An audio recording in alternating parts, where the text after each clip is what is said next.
Müslüme, hürmetli kömeler. Biz hazır taqabımız kishkida uy. Bizga bugun hozir sizga sindirib o'taymiz.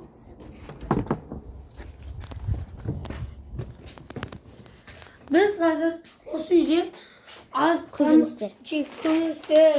Yettep istaydi. Endi tushuningizda ikkinchi Pesh. endi qo'noq kutuvga chiqsa o'ta ыңғайлы. Qo'noqlarni yutqizuvga da o'ta ыңғайлы.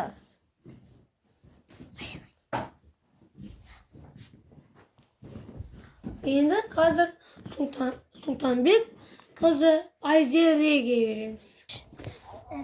Рахмет, Sultanбекұлы Әлихан. Менді кезекті мен жалғастырайын. Неге біз қоршауларын бүкіл темір қоршамаймыз. Ана яқты кезген мал мына жаққа кіре алады ғой. Беден өсіп жатқан өзіміздің бедені басқа біреудің қойын лағы, басқа бір өздерінің малды жеп кетеді ғой.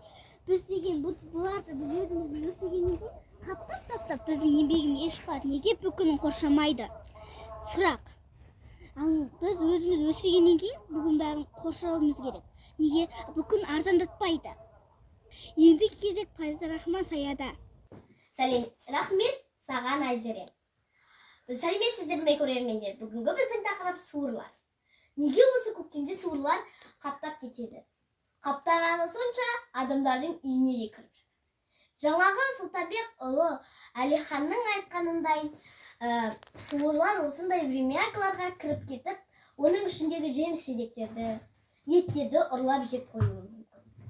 Сол үшін де біз қорқып есікті құлыптап жүрміз. Өтінемін, суыр мәселесін шешсеңіздер. Ендігі кезек Сұлтанбек қызы Нұрзереде.